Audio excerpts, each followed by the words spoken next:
মায়াটুকু রেখে চলে গেলে আমি তোমাকে কখনোই ক্ষমা করব না।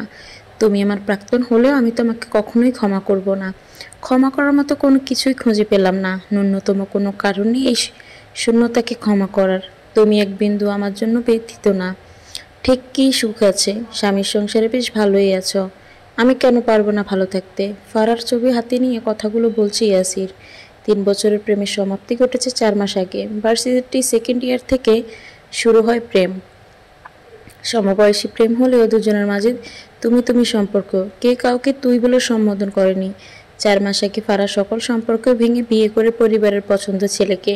ফারা চাইলেই পারত বিয়েটা ভেঙে দিতে, কিন্তু নানান অজুহাত দেখেই বলেছে বিয়ে ভাঙা সম্ভব নয়। অবশ্যই ইয়াসিরের একটি দোষ অবশ্যই আছে, সে বেকার।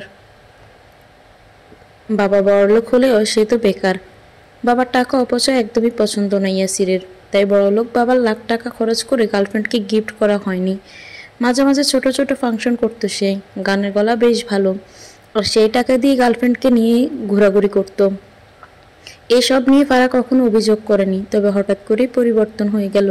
ছেলে বড় চাকরি করে দেখে লোভ জেগেছে হয়তো। নিজেকে ঘরবন্দি করে রেখেছে ইয়াসির। মেয়েদের সম্পর্কে বদ্ধমূল ধারণা জমেছে, সব মেয়েরাই হয়তো টাকার পাগল। এমনই এক ধারণা নিয়ে ঘরবন্দি হয়ে চলে গেল 4 মাস। ছেলের ভবিষ্যৎ নিয়ে চিন্তাগ্রস্ত রাবিয়া খাতুন, স্বামী প্রবাসী। এতদিন ছলছাতুরি করলেও আজ আর নিজেকে ধরে রাখতে পারলেন না, জমজমে কেঁদে উঠলেন। বলে দিলেন গত 4 মাসের কথা। রাবিয়ার কথা শুনে রাইসুল শেখ তখনই সিদ্ধান্ত নেন দেশে ফিরবেন। দু চোখে পানি মুছেন রাবেয়া। খাবার হাতে আসেন ছেলের রুমে। অন্ধকার ঘুমোটা এক রুম, যে রুমের চারপাশ জুড়ে রয়েছে ওয়াইনের গন্ধ। গা গুলিয়ে আসে রাবেয়ার। পুরো ঘরে ছড়িয়ে আছে সিগারেটের শেষ অংশ। বদ্ধ করে দম নেওয়ার কষ্টসাধ্য। এক ফোঁটা আলোর প্রবেশের সুযোগ নেই। ব্যালকনিতে ডোর খোলা হয় না 4 মাস যাবৎ। খানিকটা পাগলের মতোই অবস্থা ইয়াসিরের। সুপের বাটে রেখে এগিয়ে আসেন রাবেয়া। দু হাঁটুর মাঝে মুখ গুজে মেঝেতে বসে আছে ইয়াসির। গালে খোঁচা দাঁড়িগুলো বেশ বড় হয়ে আছে। চুল না কাটায় চুলগুলো কেমন বিদগুটে লাগছে। বোধহয় শ্যাম্পু করা হয় না কয়েক মাস। ছেলের মাথায় হাত বুলিয়ে রাবেয়া বললেন, আর কতদিন এভাবে থাকবি বলতো? জানি না। একটা মেয়ের জন্য জীবনকে শেষ করে দিবি? যে মেয়েটা তোকে ছেড়ে সুখে আছে সে মেয়েটার জন্য নিজের জীবনকে কঠিন করে দিবি? চলে যাও আম্মু। ইয়াসির চাপা কান্নায় ভেঙে পড়েন রাবেয়া। মায়ের দিকে এক পলক তাকাই ইয়াসির। রাবেয়া বেশ শুকিয়ে গেছেন, চিন্তায় চোখে মুখে কালি জমেছে। বিধ্বস্ত অবস্থায় কান্না যেন অশরীরের রূপ নিয়েছে। ইয়াসিরের বুক দপ করে ওঠে। সে বলে, এ কী অবস্থা করেছ আম্মু? আম্মু বলে সম্বোধন করবি না আমায়। তোর আম্মু মরে গেছে। আসলে মুখ গুজে চলে যান রাবেয়া। খোলা দরজার দিকে তাকিয়ে থাকি ইয়াসির। শূন্যতার মায়া তাকে শেষ করে দিচ্ছে। পেটে খিদে থাকায় উঠে দাঁড়ায়। ভালো খাবার যেভাবেই হোক জীবন চলে যায়, তবে যে যন্ত্রণা বয়ে বেড়াতে হয় তা কখনোই যায় না। লাঘব হয়, তবে কোনো এক অন্ধকার রাতে পুরনো স্মৃতিগুলো অশ্রু হয়ে ঠিকই ধরা দেয়। বহুদিন পর আজ ফোন হাতে নিল ইয়াসির। পাওয়ার অন করে ফেসবুক আইডি লগ ইন করতে নোটিফিকেশনে কান ঝাঁঝিয়ে ওঠে। দু হাতে কান চেপে রাখি। মিনিট 5 পর সমস্ত নোটিফিকেশন শেষ হয়ে ফোন স্থির হয়। মেসেজ অপশনে কয়েকশো মেসেজ। নোটিফিকেশনের অবস্থা আরও বাজে।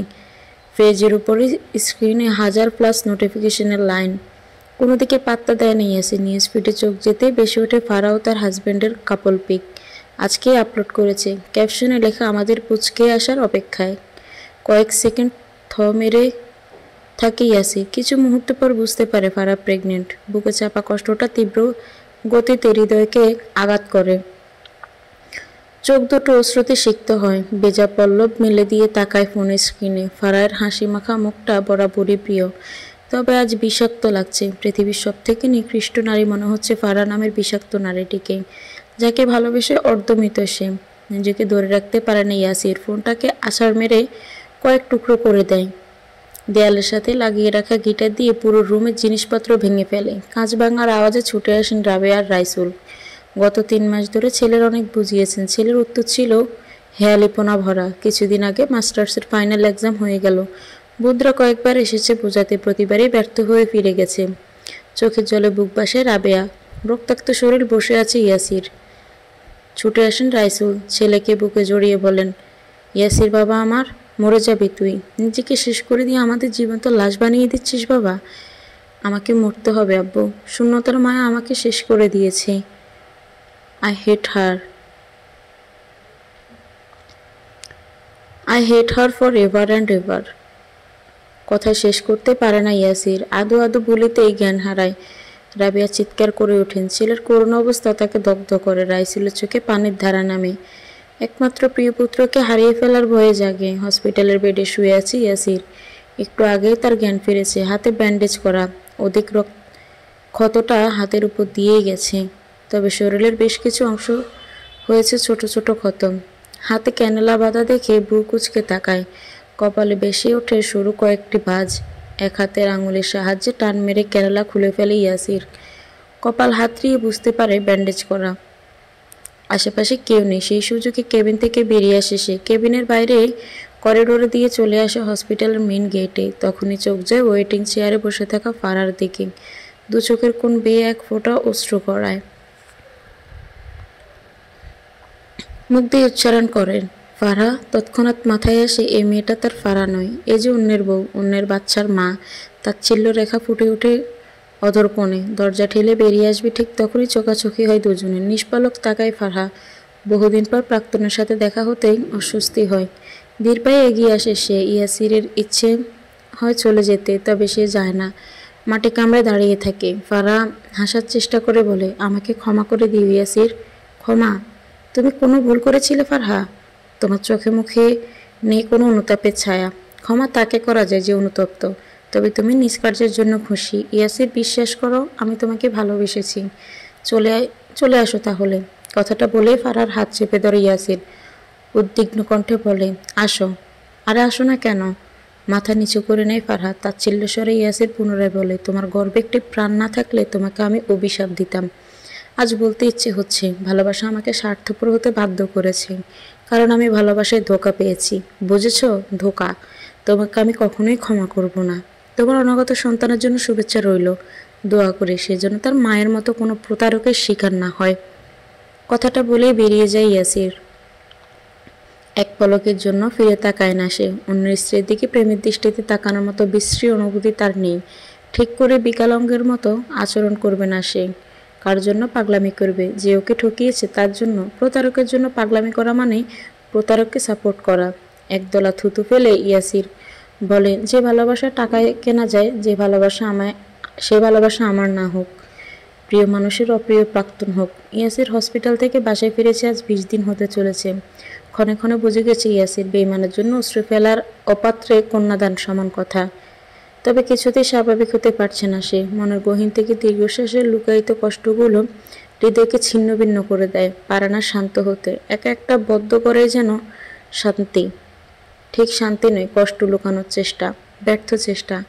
ঘরের দরজায় নখ পড়তে পিছন ফিরে তাকায় ইয়াসির। রাইসুলকে দেখে উঠে বসে। যথাসম্ভব সিগারেটের শেষ অংশ কুড়িয়ে বসার স্থান করে দেয়। ইয়াসিরের মাথায় হাত বুলায় রাইসুল। কষ্টে বুক ফেটে যাচ্ছে তার। দুঃখ একটাই, নিজের এত সম্পত্তি থাকতেও তার ছেলের গার্লফ্রেন্ড টাকাওয়ালা ছেলের ঘরে বাসা বেঁধেছে। বুক ভাঙা আত্মনাদ আসে তার। দীর্ঘশ্বাস লুকিয়ে বলেন, ঘর থেকে একটু বেরিয়ে আয় বাবা, বাইরের জগৎটা একটু দেখ। সবাই মানিয়ে নেওয়ার চেষ্টায় আছে, তুই কেন আটকে গেলি বাবা? শূন্যতায় লাঘবের জন্য শূন্যতাকেই খুঁজি আব্বু। তুমি এত ভেবো না, তোমার ছেলে এত সহজে মরবে না। কই মাছের জান। ইয়াসির, আমার সাথে কথা বলবেন আব্বু, শুধুই কষ্ট পাবেন। পাঞ্জাবির হাতা থেকে চোখ মুছেই রাইসুর ইয়াসিরের দিকে সিক্ত নয়নে তাকিয়ে চলে যান। মিনিট 5 পর উঠে আসে ইয়াসির। নতুন ফোনটা ওপেন করে মেমোরি লাগিয়ে নেয়। গ্যালারিতে যেতে বেশি আসে নিজের গাওয়া গান। গিটারের শব্দে চোখ বন্ধ করে নেয় সে। প্রিয় সুরের তালে মাথা ঝিমিয়ে আসে। বুকে বাজে স্বপ্নের গান। নিঃস্বপ্নকে আঁকড়ে ধরার উদ্দীপনায় বুক কাঁপে। ঝনঝনিয়ে বাজে বাঁশির শব্দ, সাথে হৃদয় কাঁপানো ভায়োলিনের সুর। ড্রাম কিট বা ড্রাম সেটের ভারী আওয়াজ হৃৎপিণ্ড নেচে ওঠে। ড্রম বোনের খুশির আওয়াজ, সাথে পিয়ানোর মাতাল করা আওয়াজ। পুরনো দিনে ফিরে যায় ইয়াসির। নিজের করা ল্যাক্সিরের সাথে ঠোঁট মিলায় সে। ভালো লাগায় বুকে শিরশির অনুভূতি হয়। হঠাৎ তার হারিয়ে যাওয়া জ্ঞান ফিরে আসে। মিউজিক অফ করে দুহাত পিছিয়ে যায়। একই হচ্ছিল তার সাথে। স্তব্ধ হয়ে যায় চোখ দুটো। ধীরে পায়ে আগায় গিটারের দিকে। ভেঙে যাওয়া গিটারের হাত বুলায় সে। নিজের প্রাণকে ভেঙে ফেলেছে ভাবতেই কষ্ট হয়। পরপর চুমু খায় সেই ভাঙা গিটারে। যত্ন করে তুলে রাখে কাবার্ডে। শিশির বেজে শেষ বিকেলে লাল আলোয় জানালার ফাঁক ফোকর গলে ঢুকে যায় ঘরে। রাঙিয়ে দেয় ইয়াসিরের দুটি হাত। প্রাণপরে নিঃশ্বাস ফেলে এগিয়ে যায় জানালায়। পর্দা মেলে দিতেই শেষ বিকেলের আলো এসে লাগে চোখে মুখে। অজান্তেই ঠোঁটে হাসি ফুটে ওঠে। বিধ্বস্ত চেহারায় সেই হাসি যেন গোবরে জাগা পদ্ম ফুল। চোখ বন্ধ করতেই মৃদু সমীরণ এসে পুরো শরীর হিমশীতল চোখের পাতায় ভিজে যায় নোনা জলে। চোখের কার্নিশ বেয়ে ঝরে যায় শীষ বিন্দু। চোখ মেলতে বেশি ওঠে সুন্দর আধার। ভারী অবাক হয় ইয়াসির। এই তো দিন ছিল, রাত হলে কেমন করে? ধীরে ধীরে পুরো শহরের কর্মব্যস্ত মানুষগুলো এগিয়ে চলে। শুধু থমকে থাকি ইয়াসির। এক মুহূর্তের জন্য মনে হয় আমি কেন পিছিয়ে আছি। এভাবে গুটিয়ে থাকা মানেই তো হেরে যাওয়া। ইয়াসির জায়হান কখনো হাঁটতে পারে না, ভেঙে যায় সে। তবে উঠে দাঁড়ানোর ক্ষমতা তার আছে। রাতের আধারকে সাক্ষী রেখে শপথ করে সে আর হেরে যাবে না। এগিয়ে যাবে সকল শূন্যতাকে বুড়ো আঙুল দেখিয়ে।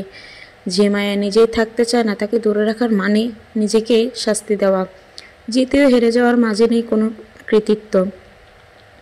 ইয়াসির শুনতে পায় কিছু আওয়াজ। হৃদয় থেকে ভেসে আসা আওয়াজের সাথে জুড়ে যায় প্রকৃতির মায়া।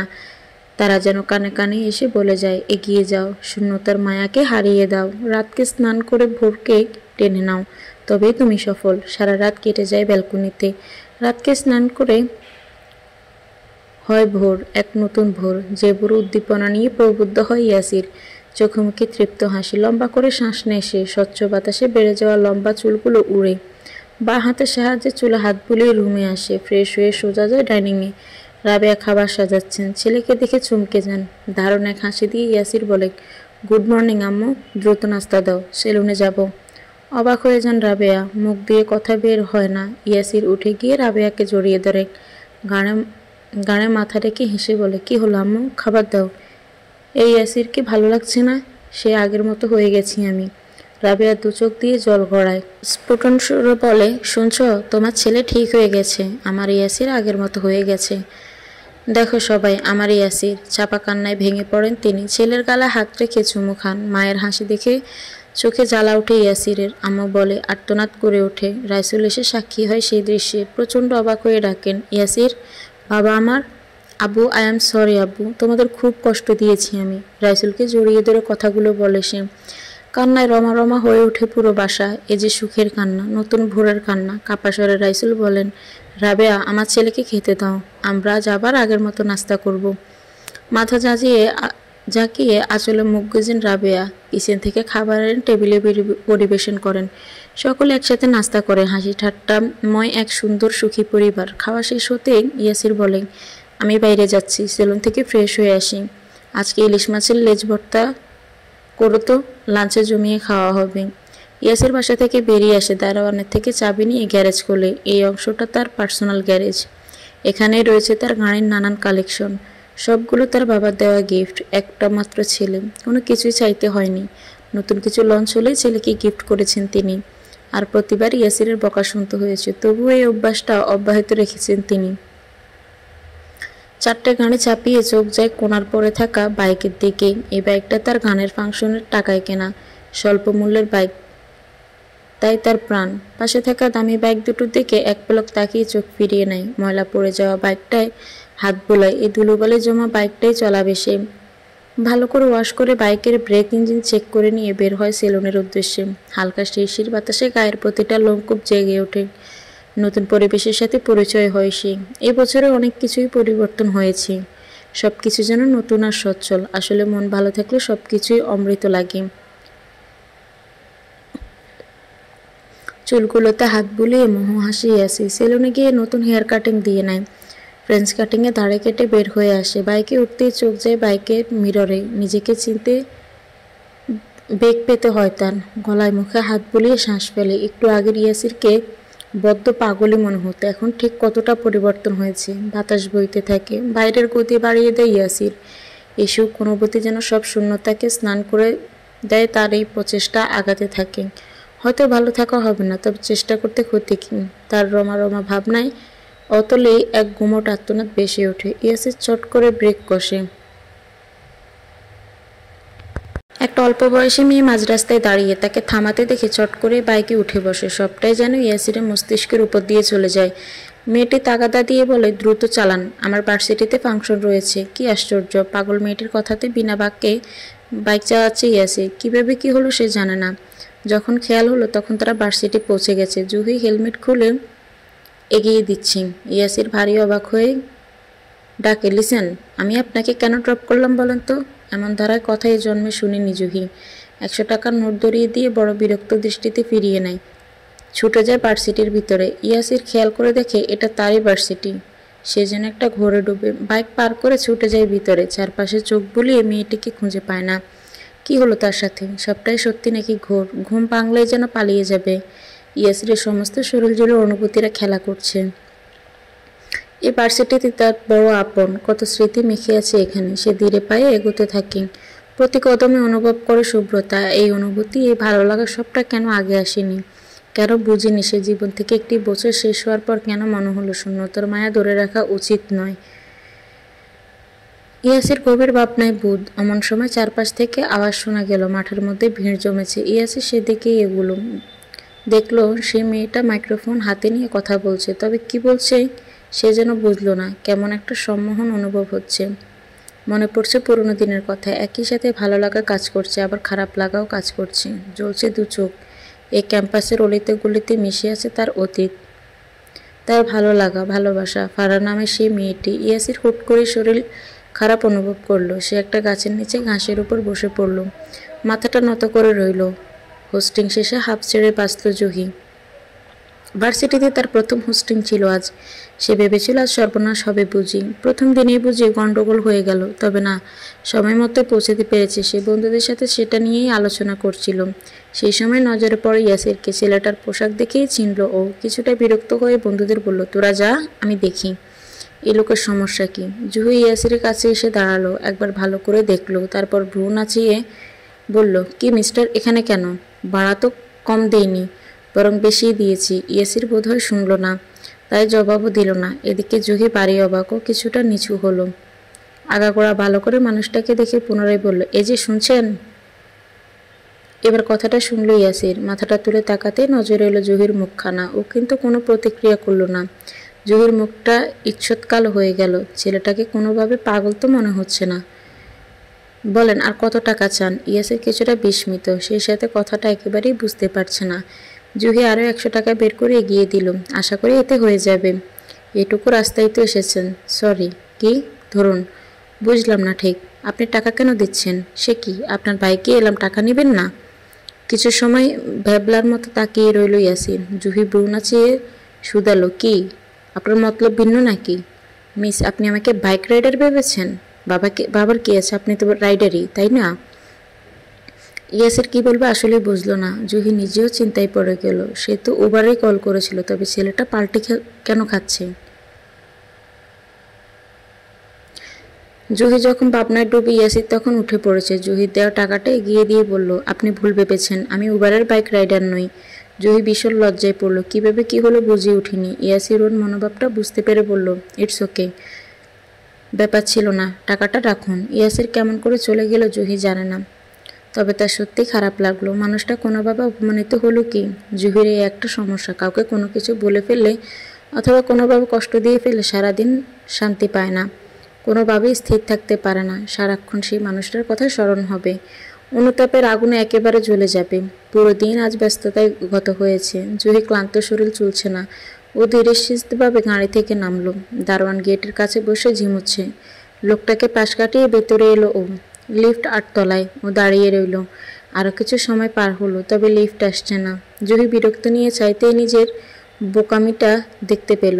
সে তো লিফটের বাটনই প্রেস করেনি। একটা দীর্ঘশ্বাস ফেলে লিফটের বাটন প্রেস করলো জুহি।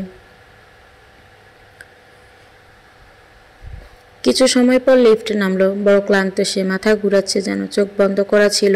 হুট করে মনে হলো পুরো লিফট ভেঙে পড়ে যাচ্ছে। অসম্ভব শব্দে চিৎকার করে উঠল জুহি। ওর চিৎকার পাশে থাকা ব্যক্তিটিও যেন ভয় পেল। জুহি ভয়ে প্রায় কান্না করে দিল। হুট করে প্যানিক করা তার স্বভাবের মধ্যে পড়ে। তার চোখ মুখের অবস্থা হলো বেহাল। তারপর কেটে গেল কিছু সময়। জুহি বুঝল সে কারো শার্ট খামছে আছে। খেয়াল হতেই ছিটকে সরে গেল ও। ইয়াসির কিছুটি বিরক্ত দ্বিধান্বিত। দুজনে মুখশ্রী দেখে একযোগে বলল, আপনি? তারপর আর কেউই উত্তর দিল না। কারেন্ট চলে গিয়েছিল, তাই থেমে গিয়ে নিচতলায় এসে লিফটের দরজা খুলে গেছে। দুজনেই নেমে পড়ল। কেউ কোনো কথা বলল না। অন্ধকারে ফোনের ফ্ল্যাশ জ্বালিয়ে পাশাপাশি চলছে দুজন। কেউ কোনো বাক্য বলছে না, কেবল সিঁড়ি বেয়ে উঠে চলেছে। অথচ দুজনের মনেই প্রশ্ন, কি অদৃশ্য এক কারণে কেউ কোনো প্রশ্ন ব্যক্ত করতে পারছে না। ওরা দুজনেই 9 তলায় এসে থামলো। এবার দুজনে দুজনের দিকে তাকালো, কারণ তারা একই তলায় এসে থেমেছে। জুহি একটু সচেতন হয়ে কলিং বেল চাপলো। দরজা খুলে গেল মুহূর্তে। জুহি পেছনে ফিরতেই দেখলো ইয়াসির কারোর সাথে ফোনে কথা বলছে। তারপরের ঘটনা পুরোটাই অপ্রকাশিত। হাত মুখ ধুয়ে এসে জুহি দেখলো সোফায় বসে আছে ইয়াসির। কারেন্ট চলে এসেছে। অন্ধকার হলে না হয় ভুল দেখেছি বলে চোখ কচকাতো, তবে এখন তো ভুল কিছু নয়। স্বয়ং ইয়াসির বসে আছে, তার সামনে নাস্তা রাখে। কিরে, খাচ্ছিস না কেন? বাক্যটি শেষ করে সোফার দিকে এগিয়ে গেল জুহির ভাই জোহান। ইয়াসির মৃদু হেসে বলল, এই তো তোর জন্য অপেক্ষা করছিলাম। জুহির মনে হলো আজকে সবটা ভ্রম। এই লোক, এই বাড়ি, ভার্সিটি, অনুষ্ঠান। সে সত্যি ভয় পেয়ে গেল। মাথাটা কেমন করতে লাগলো। কোনোভাবে ভূতে পেল কি তাকে? সেদিনের পর থেকে একাধিকবার দেখা হলো ভাইয়ের বন্ধু নামক মানুষটির সাথে। ইয়াসির আগে কখনোই তাদের বাড়ি আসেনি, সেদিনই প্রথম এসেছিল। জোহান বাসাতে বন্ধু বান্ধব কখনোই আনেনি, তাই ইয়াসিরকে চেনার কোনো উপায় ছিল না। জুহি চঞ্চল, সেটি চট করেই বোঝা যায়। মেয়েটি আজকাল ইয়াসিরের জীবনে ফুল হয়ে জুটতে চায়, তবে ইয়াসির সেই সুযোগটি দিচ্ছে না, কোনোভাবেই প্রশ্রয় দিচ্ছে না সে। জুহি একরাশ মন খারাপ নিয়ে মাঝ রাস্তায় দাঁড়িয়ে। এ পথ দিয়ে যাবে ইয়াসির, সে ঠায় দাঁড়িয়ে রইল। 1 মিনিট 2 মিনিট করে পাক্কা 30 মিনিট দাঁড়িয়ে রইল সে। ইয়াসির মেয়েটিকে দেখতে পেয়ে বাইক থামাতে বাধ্য হলো। কিছুটা ধমকে সুরে বলল, এখানে কেন? আপনি আমায় ইগনোর কেন করেন? সেটি নিশ্চয়ই তোমার বোঝার কথা। বুঝি, তবে নিজের খান্তিটুকু নজরে আসে না। ইয়াসির জবাব দেয় না। তার বিষণ্ণ মনে আর কারোর জন্য অনুভূতি জাগে না। জুহিকে ফেলে রেখে সে চলে যায়। দিনকে দিন জুহির অবস্থা খারাপ হতে থাকে। রাতের আধারে চিৎকারহীন কাঁদে। কি আশ্চর্য সে কান্না! ওরে বিষণ্ণতা কারো নজরে আসার কথা না, তবে একদিন ছট করে বোনের ঘরে শুয়ে শুয়ে চিঠি পেয়ে গেল জোহান। সে ভীষণ অবাক তখন। জুহি সেদিন ফিরল একটু রাত করে। জোহান অপেক্ষা করছিল বোনের জন্য। কলিং বাজতেই দরজা খুলে দিল। জুহির চোখ মুখ কালো হয়ে আছে। হাসার চেষ্টা করলো, তবে বোনের বিষণ্ণতা স্পষ্ট দেখল জোহান। অথচ এতদিনে মেয়েটির অবস্থা একটুও বোঝেনি সে। তারপরের দিনগুলো অনেকটা হেলায় যেতে লাগলো। জুহি নিজ জীবনে পিছিয়ে যাচ্ছে। মেয়েটির অবস্থা দিনকে দিন খারাপই হচ্ছে।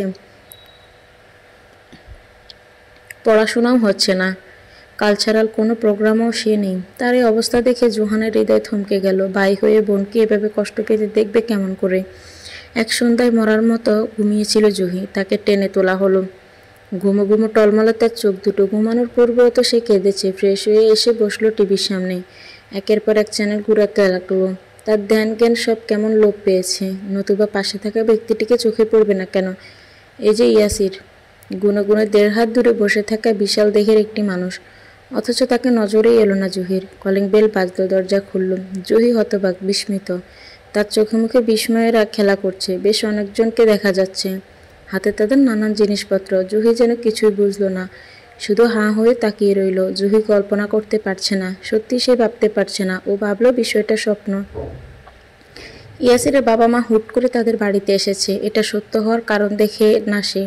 তাই ছোট বোনের কাছে গেল, বলল, রুহি, একটা চিমটি কেটে দে তো। রুহি ইচ্ছুকভাবে চিমটি কাটলো, তবে বিস্ময়ের হাত পা শীতল হয়ে গেছে জুহির। তাই সে কোনো অনুভূতি পেল না। আবার কাট, বেশ জোরে, বুঝলি? রুহি বুঝেছে, তাই এবার সর্বোচ্চ শক্তিতে চিমটি কেটে দিল। ব্যথায় আর্তনাদ করে উঠল জুহি। মা গো! ড্রয়িং রুম থেকে ছুটে এলো জুহির মা। তিনি এসে 2 বোনকে চোখের সাহায্যে সাবধান করে গেলেন। জুহি ধপাস করে বেডের উপরে শুয়ে পড়ল। তার মাথাটা ভনভন করছে। এ নিশ্চিত স্বপ্ন, নতুবা তাকে ভূতে ধরেছে। রাত তখন 10টা। খাওয়া দাওয়া নেই জুহির। মস্তিষ্কে ভাবনা, অথচ উত্তর নেই। সব কেমন ঘোলাটে। ওর চোখে মুখে ভয়ের দেখা মিলছে। দরজায় নক পড়ল। মেয়েটা ব্যস্ত হয়ে দরজা খুলল। ইয়াসির গম্ভীর মুখে দাঁড়িয়ে। 5 মিনিটে কথা বলা যাবে? সম্মতিতে মাথা দুলালো জুহি। রুমে প্রবেশ করলো ইয়াসির। মেয়েটা চঞ্চল হলেও বেশ পরিপাটি, তবে আজ কেমন উল্টাপাল্টা দেখাচ্ছে। ইয়াসির বেডের উপর বসলো, তারপর ইশারা করে বোঝালো বরাবর বসতে। আমি খুব সিরিয়াস ইস্যু নিয়ে কথা বলছি, আশা করি সবটা ভেবে জবাব দিবে। জুহি বাক্য ব্যয় না করে সম্মতিতে মাথা দোলালো।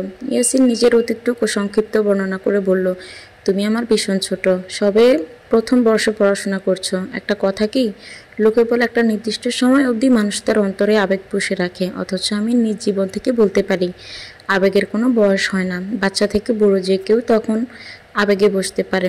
জুহি, আমি নিজের জীবনের সম্পর্কে ভাঙার কষ্ট বুঝেছি। প্রেমের সম্পর্ক করার ইচ্ছা আমার একেবারেই নেই। সরাসরি বিয়ের কথা বলছি।